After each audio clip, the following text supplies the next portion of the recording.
Welcome back. Now, to expand on the discussion, Invest in Women, Accelerate Progress, we now have joining us in the studios Emeritus Professor Dr. Jomo Kwame Sundaram, economist and, of course, Senior Advisor with Khazanah Research Institute, as well as Melissa Mohammed Akhir, Access to Justice Consultant and Partner with Kemban Collective.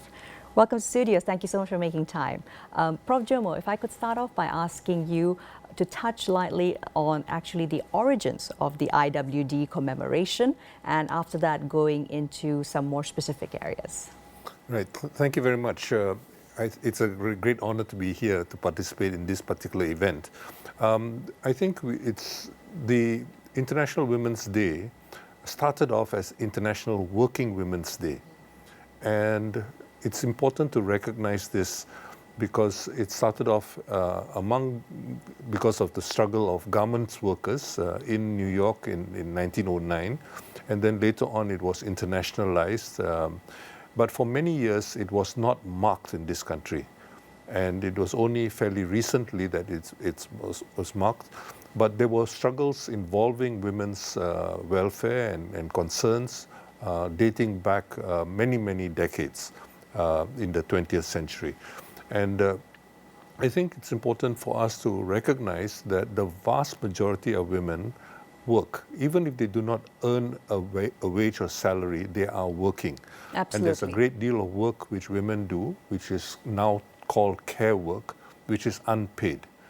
And this, I think, is important for us to recognize. So in recognizing that women, we also should recognize that they are mainly working women. It's unfortunate that many people now see Women's Day as essentially, a chance for advance the number of managers who are women, or the number of shareholders who are women, and so on and so forth. While all that may be important, I think it's the vast majority of women are working women, and we need to recognize their condition as such. Now, there has been some progress over the years. Mainly after independence, during the 1960s, for example, women teachers managed to get equal pay for women, and that was a very important struggle. And people like Fatima Hashim, the first women's minister, and Mrs. Rasama Bupalan, were very important in that struggle. And Rasama Bupalan is still alive in her 90s today. But I think it's also important for us to recognize that a lot of care work is largely unrecognized as such. And we need to recognize that care work involves not only caring for children, but also caring increasingly for elders as the society ages, albeit rather slowly. And we also need to recognize that a great number of decisions involving care work, for example, choice of food, what our food habits, and so on and so forth, have a very profound effect on our health and also on the way we live. And so we find increasingly, for instance, Malaysia has become, I think, is among the top 3 in the world now, as far as things like diabetes are concerned. Sure. It severely compromises a lot of people's health. A lot of adult Malaysians are anemic, and it adversely affects women who are obviously need far more blood iron and so on. So I think we really need to think about this. And since 1975, the United Nations recognized International Women's Day on March the 8th, and this is something which we should commemorate. But also we should begin to think of an all-of-society approach, that this is not something which you only think about on 8th of March, but you think about throughout the year about how work can be reorganized. And we've had a wonderful opportunity, unfortunately due to the pandemic, where work has been reorganized and so on and so forth. And we need to begin to think about how women can contribute much more, and their contributions to society are fully appreciated and recognized. Really appreciate that introduction as well, Prof, because you're really helping to contextualize what some of the remaining challenges are, but at the same time opportunities, because as you said, we have looked at a reforming of work during the COVID pandemic and the lockdowns. So Melissa, I want to shift to asking you now about looking at Malaysian women's LFPR, the labor force participation rate. It basically hovered at around 55% or so for the past 5 years. Men's has always been somewhere around 80-82%. There's an almost 30% gap between these. What are some of the main factors impeding this? Yeah, to narrow the gap, right? Exactly. That is what you're asking. So we actually need a holistic approach. We need things that are addressing the discriminations, addressing the patriarchal or the gender stereotyping roles within providing accessibility for all the women entering the workforce. And this starts from the earliest parts of education. So I'm trying to say, if we remember the substance, structure and culture approach. So in substance, we have to address laws that restrict women from being able to participate in an equal manner. And number two, in structures and in systems, we have to look at the systemic barriers. So I just mentioned education, for example. In education, from the start, we see it's quite equal in terms of graduation and things like that from universities. But entering the workforce, all the factors, the stereotyping, let's not even mention other sectors. I'm a trained lawyer. So within the law school itself, there's already stereotyping. Oh, women shouldn't go into criminal law, for example. For example, yeah. I can barely name 5 lawyers who are working within the prison system, for example. So that's in structure. But in culture, the most important part, where you are restricted, girls drop out more from school. So all these factors contribute to the unequal inequalities in the gender gaps. So from the start, we are already defined by our gender and who can participate fully. So until and unless we address this in terms with our federal constitution on avoiding discrimination in all outcomes, then there will still be an increase, and we might see an even bigger increase unless we see this as a holistic manner.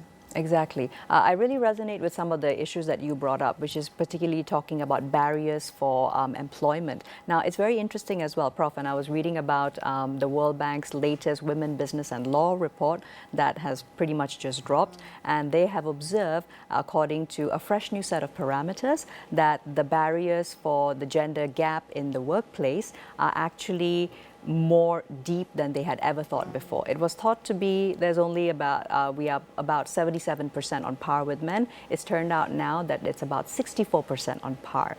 So this also includes laws such as, for example, workplace sexual harassment, etc. So we have a couple of new laws which have come in over the past 3 to 4 years especially. Your perspective, Prof. Jomo, on the intersection between laws on one hand being made, but at the same time economic policy and how that boils down to also benefit women. We usually look at economic policy in particular as being, shall we say, gender blind. Is that fair? Should we change that perspective? Well, unfortunately, most economic policies are not gender blind because they have all kinds of implications. If you think, for example, about budgeting. Sure. Budgeting obviously goes to certain people. On the impact of taxes affects certain people, and the effects of government spending affects certain people. So you find, for example, that the relative neglect of, say, public health financing means, for example, there isn't enough work being done on public health. And within public health, you find, for example, less spending on things like compensating for the fact that women need more blood iron in during their adult life, and as a consequence of that, the nutritional needs are different from men, and the fact that we do not actively compensate for that basically means that we compromise the health of the next generation, because it is now demonstrated very clearly that it affects the health of the next generation. And there are many other things as well. Many poor women, for example, do not have access to certain health amenities. And as a consequence, we find, for example, a higher incidence of cervical and other cancers and other kinds of infection affecting women, especially poor women, which do not affect others. Now, we often do not pay much attention to it because, it's below the radar, so to speak. But we really need to think very much about the differences among girl children and as well as among women, and need to actively, proactively do work. For example, prenatal and postnatal care for both mother and child are extremely important, and this is quite clearly demonstrated. That's why, for example, the recommended nutritional guidelines are for the first 1,000 days. It includes from the moment of conception of the child on until the age of the child reaches the age of 2. One of the reasons many women do not work in the labor force, so to speak, is because the recommendations we know now for breastfeeding of the child are for the first 6 months, full breastfeeding. And then after that, a combination of breastfeeding plus other things. Now, it's very, very difficult for most women to breastfeed their child and maintain and stay at a job. Okay, some very progressive employers have done so, mainly public sector employers, I should say. But much more needs to be done. So we cannot complain that, in fact, I would say, Melissa, that actually women are doing better academically on average, right? And yet we find that they are grossly underrepresented in the labor force. So it's not a question of being, well trained, well educated, and so on and so forth. There are many other social impediments, legal impediments, and so on and so forth, which we need to address as we go forward. But I think it's also important to think about those things which do not, if we think about investing in women, it's often thought about, that we must think about the rate of return to the investment. Sure, the ROI, as we say. Yes. And it's very important to recognize that certain things may not have immediately manifest returns per se. They might well improve the welfare of people in society, including the welfare of women, but it doesn't necessarily mean that you have a rate of return to the investment. And I think we need to think about the progress of society, that women are central to the progress of society as a whole. And that, I think, is important going forward. Absolutely. And connecting it back to health across the life cycle for women, that just reminds me, Prof, I was reading something about Japan and how they're currently recognizing that with a rapidly aging population, that also, of course, involves women baby boomers, meaning which they were expecting, even in a deeply segregated sexist society where not so many women work after marriage, they were expecting women to be taking up lots of roles, especially in senior management, after menopause. Now, because there is not much data or any investment towards menopause health and research, they're finding that at least 4 in 10 women of menopausal age, they do come back to work, but they drop out of the workforce. So we have a similar population demographic like most of our Southeast Asian neighbors, and we are also going to be looking at those challenges very soon without any dedicated health budgets and also wellness.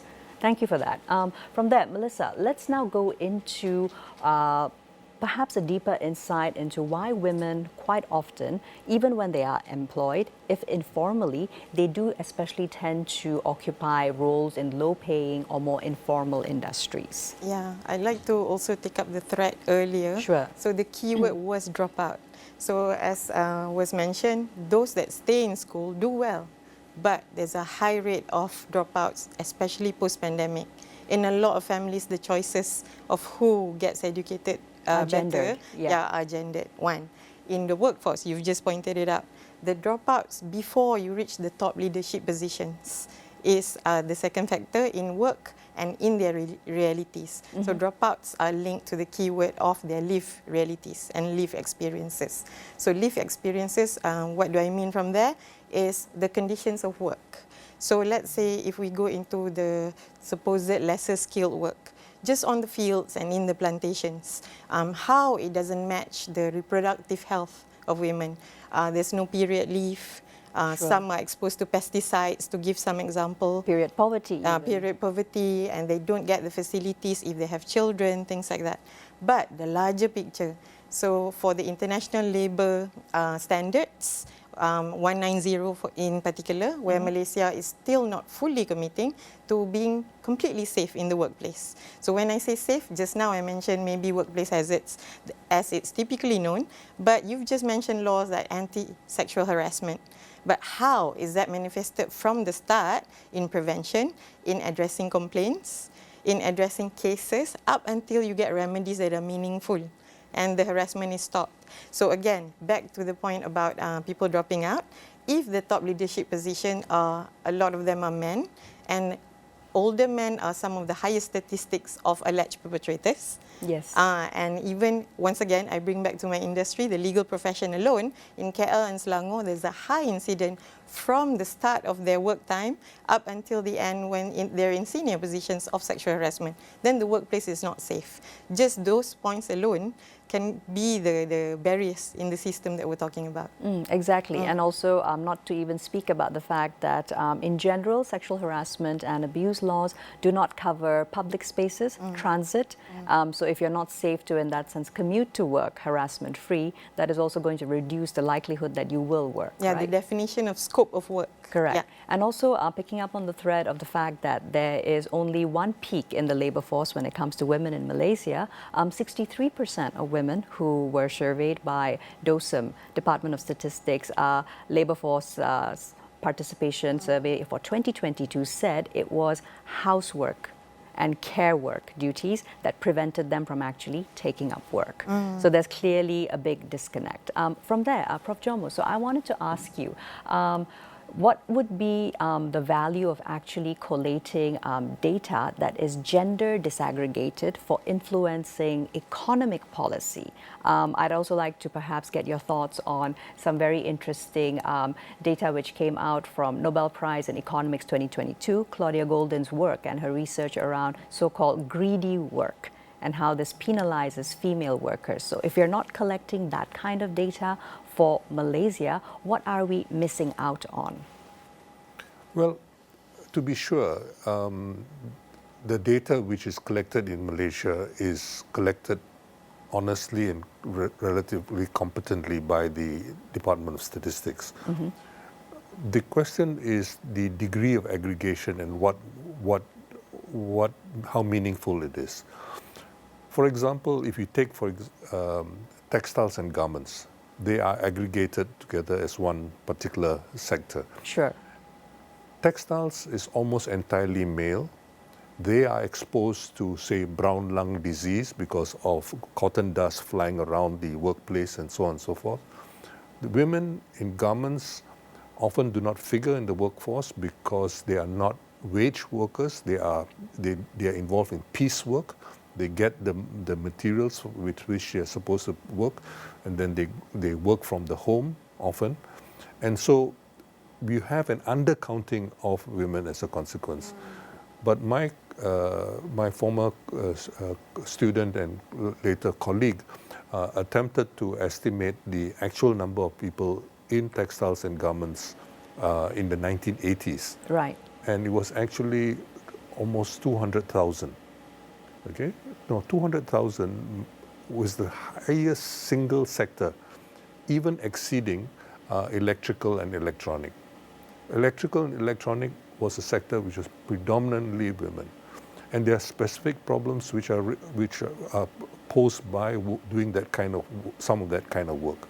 So, for example, many women lost, or their eyesight greatly deteriorated during the time they were working in those factories because they were doing a lot of microscopic work without enough breaks.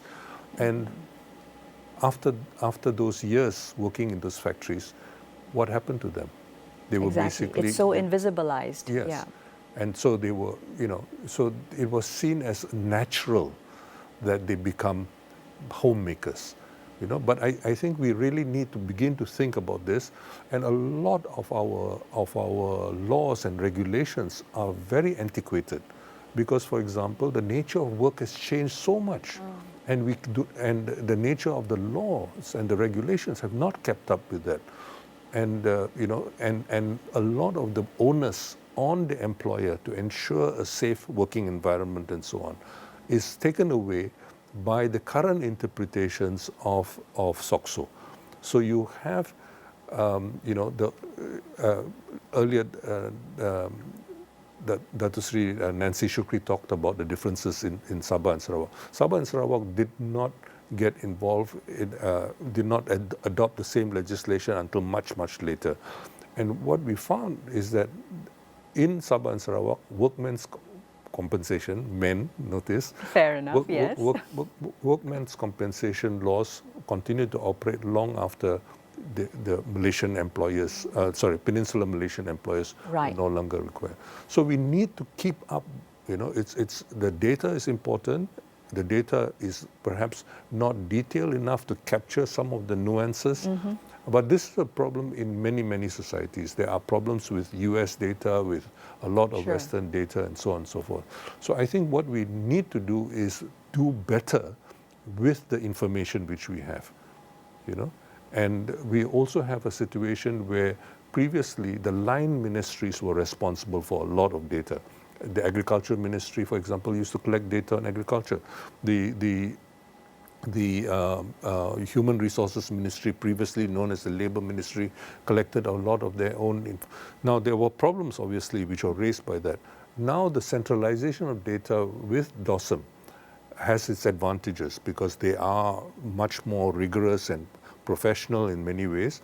But at the same time, they are less aware of the nuances of particular responsibilities in the line ministries. So we need to find a happy medium between the two, we need to progress together. And this is why all of government approach becomes something important. So I think we really need to draw some more lessons from this unfortunate experience which we had with COVID-19. Exactly. Let's make it something that we actually learn and improve from rather than allow the stagnation to then result in more regress parameters. Thank you, Prof.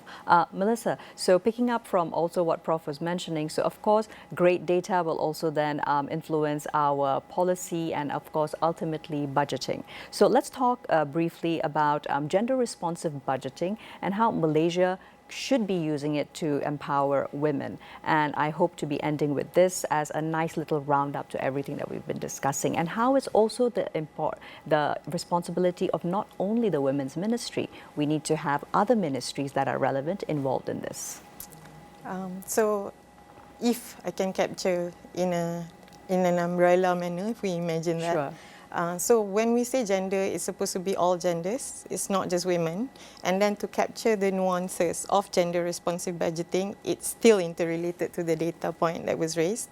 And we are due for an examination. Our report card will be seen internationally on the Convention of the Elimination of All Forms of Discrimination on the basis of gender. So looking at GRB rather than just a buzzword, because I know there's many government departments that know about the phrase, but how do they meaningfully inculcate it as a culture? So once again, we have to say reflected in all laws, all regulations, but in a systemic manner, in an institutionalized manner, and involving multi-sectors, multi-agencies, not just the Women's Ministry, like what the Minister said, is the responsibility of all, but more importantly, because we're heading 6 years towards the SDG outcomes, how do we show it in outcomes? How do we show it consistently? And how do we show it in reality that it trickles down to everyone? Because as we know, whatever that benefits women benefits the entire family. So gender-responsive budgeting by the government has to be a priority, not just on International Women's Day, but on all days throughout the year. Absolutely. Thank you very much for that, Melissa. Prof. Jomo, Melissa, it's been a pleasure having you on Niaga Spotlight. Thank you. Thank you. Well, a 20% increase in GDP from removing all barriers for gender gap in employment. Imagine that. Indeed, it is a compelling reason, economically at least, to steer all economic policy making and efforts towards investing in women and accelerating progress. Clearly, investing in women is investing in national economic progress and development for all Malaysians. Well, that's all we have time for today. This has been Niaga Spotlight with me, Tamina Kausji. We'll see you next Friday with more business analysis and insights. Here's to a productive week ahead and happy International Women's Day.